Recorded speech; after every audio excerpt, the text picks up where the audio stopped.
Olá pessoal, tudo bem? Meu nome é Edward, eu sou professor de Física e na aula de cinemática de hoje nós vamos falar sobre os movimentos circulares.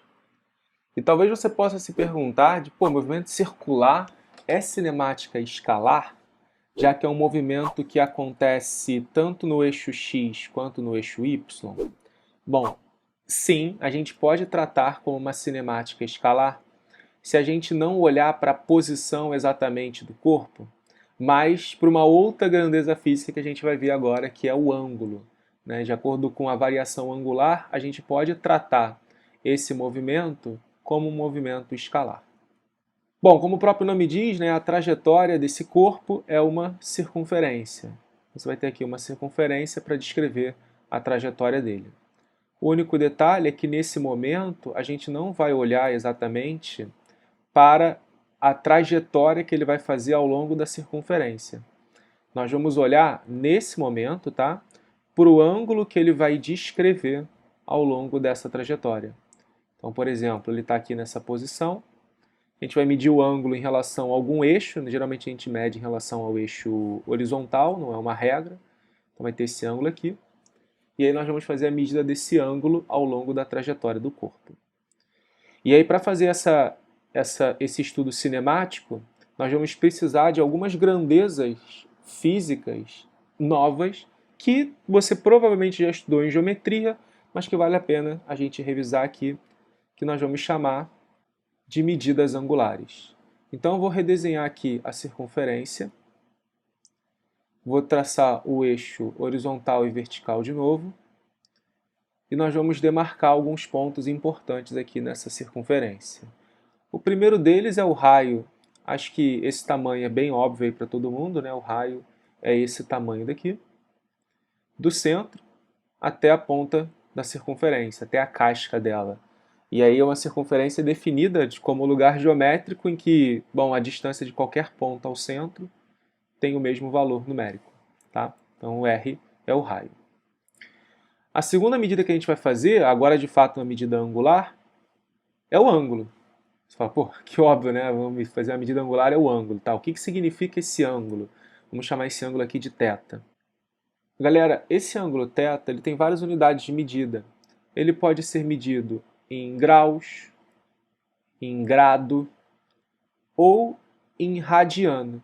De fato, o nosso sistema internacional vai pedir radiano. E a gente vai ver que essas unidades aqui, na verdade, elas são adimensionais. Por quê? O que significa o ângulo θ quando ele está medido em radianos? Ele nada mais é do que uma razão entre o comprimento da circunferência, que eu vou chamar de L, e o seu raio. O que seria esse comprimento L? Eu vou marcar aqui na circunferência para você observar. É basicamente o pedaço da circunferência que está olhando para esse ângulo. Então a gente tem, ó, daqui até aqui, a gente está medindo em relação ao eixo horizontal. Todo esse pedaço daqui é a medida que a gente está chamando de L. Então quando você divide o L por R, você tem o valor do ângulo em radianos. E provavelmente você sabe quanto vale o comprimento total da circunferência, né? Se você não souber, você sabe o ângulo total? Ou seja, caso você pegue todo o comprimento da circunferência, passa o R para lá multiplicando. Θ vezes R, o ângulo total é 2π. Ou seja, 2π vezes R é o valor do comprimento da circunferência. Tá? E, bom, caso a medida ela seja apresentada em graus, você faz a conversão. 360 graus é uma volta completa na circunferência. Então, 360 graus corresponde a 2π radianos. Ou, se você simplificar por 2, você vai ter que 180 graus corresponde a π radianos. Essa conversão você tem que saber, tá? Porque a gente vai utilizar em algum momento. Então, a partir disso, o que nós vamos medir de fato na circunferência? Nós vamos medir o θ, que vai ser a posição angular, que é o análogo do S quando a gente fala no movimento linear. Mas repara que o S ele está relacionado com o θ quando você passa esse cara para cá, né? Multiplicando. S é igual a θ vezes R. R é o raio. Nós vamos ter o Δθ, que é de fato a variação, né, dessa posição angular, que é o deslocamento angular. E ele está relacionado com o ΔS, né? ΔS igual a R vezes Δθ. E agora nós vamos às medidas de velocidade. A velocidade angular nós chamamos de ômega, que também é conhecida como frequência angular. Essa grandeza física ela vai ser definida como a razão, vou botar aqui do lado, entre a variação da posição angular, é o deslocamento, dividido pelo intervalo de tempo.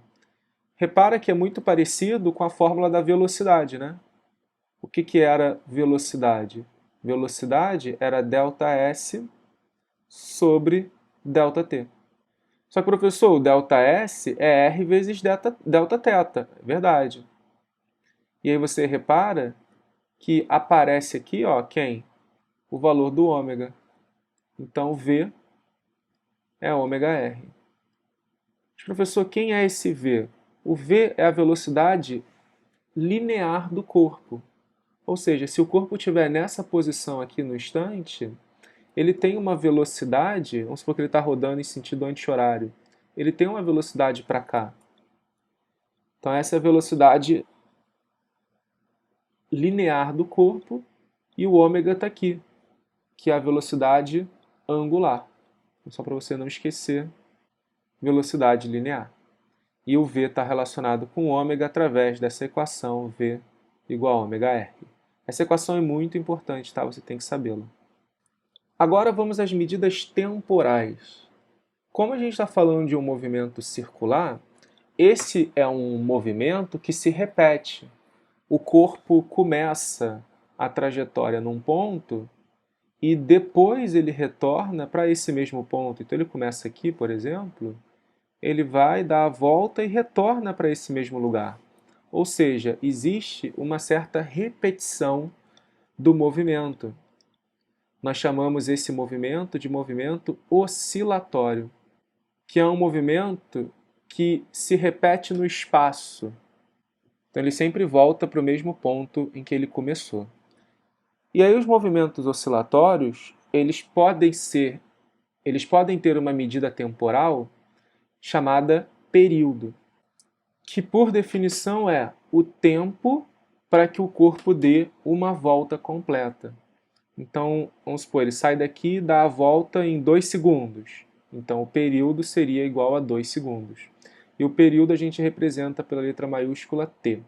A frequência também é uma outra medida temporal e ela mede o número de voltas que o corpo dá num certo intervalo de tempo. A gente representa pela letra Fzinha minúscula. Como assim? Se eu perguntar assim para vocês, com que frequência vocês vão à escola? Aí você vai falar, eu vou à escola 5 vezes por semana. Então você está medindo a frequência. Quantas oscilações você faz num certo intervalo de tempo. No caso aqui seriam voltas, né, na circunferência. Agora vamos às unidades de medida. Vamos começar pelo período. Eu vou escrever aqui em cima porque vai estar tudo relacionado. No SI, tá? É os segundos. Pode ser minuto, hora, tá? Se for em outra unidade. A frequência é o inverso disso. É segundo a menos 1. Também conhecido como Hertz ou RPS, rotações por segundo. O ômega, de fato, é 1 sobre segundo. Só que a gente acaba colocando esse radiano aqui para diferenciar. Radiano por segundo. Agora vamos ver a relação que existe entre essas 3 medidas temporais. O período ele pode ser calculado como o tempo, chamado de ΔT, para você executar um certo número de voltas. A frequência é o número de voltas que você dá num certo intervalo de tempo. Ou seja, a frequência é o inverso do período. Essa é a primeira fórmula importante. Agora vamos relacionar isso tudo com ômega. O ômega não é Δθ sobre ΔT? O que acontece se você escolher o Δθ como sendo 2π? Aí eu posso fazer isso, professor? Posso, eu vou esperar ali ele dar uma volta completa. Por definição, quanto tempo ele leva para dar uma volta completa? Um período, né? Porque um período é definido como isso. Então 2π sobre o período é o ômega. Só que como o inverso do período é a frequência, 2π vezes a frequência também pode ser usada para calcular o ômega. Essa equação aqui também é muito, muito importante para o estudo da cinemática circular. Nós vamos usar bastante ela. Bom, então quer dizer que não tem nada de especial novo sobre esse movimento? Na verdade, não. Ele possui uma aceleração chamada aceleração centrípeta. O que é isso? Imagina que aqui esteja a curva e o objeto esteja nessa posição. Nós já vimos que ele tem uma certa velocidade, né? Para toda a posição que ele tem uma velocidade aqui, que é a velocidade linear dele. Se ele só tivesse essa velocidade, qual a trajetória que ele ia fazer? Ele seguia em linha reta aqui para sempre, né? Alguém tem que puxá-lo de volta para que ele se mantenha ao longo da circunferência. Quem puxa ele de volta é uma aceleração, chamada de aceleração centrípeta. Por que ela tem esse nome centrípeta? Porque ela aponta para o centro. A gente chama de ACP, aceleração centrípeta. Então a aceleração centrípeta vai ser a aceleração responsável por fazer o objeto executar uma trajetória curvilínea. E o seu valor pode ser calculado como aceleração centrípeta igual a v ao quadrado dividido por r, ou como v é ômega r, olha como é que fica isso. V é ômega r, ao quadrado, é todo mundo aqui ao quadrado, né? Se eu dividir por r, um r corta. Então vai sobrar ômega ao quadrado vezes r. Então esse é o valor da aceleração centrípeta, que é a aceleração que aponta para o centro e faz esse cara executar uma trajetória curvilínea. Nós vamos ver que essa aceleração centrípeta, para os nossos casos, ela vai ser constante em módulo, né? Porque o nosso objeto executa uma trajetória circular, então a aceleração centrípeta não muda. Então esse é o movimento circular. Como nós falamos, ele é um movimento bidimensional, que pode ser tratado como um movimento unidimensional se nós olharmos para o ângulo, apesar de nós relacionarmos algumas medidas lineares também nessa trajetória. Eu espero que vocês tenham gostado dessa aula e até a próxima.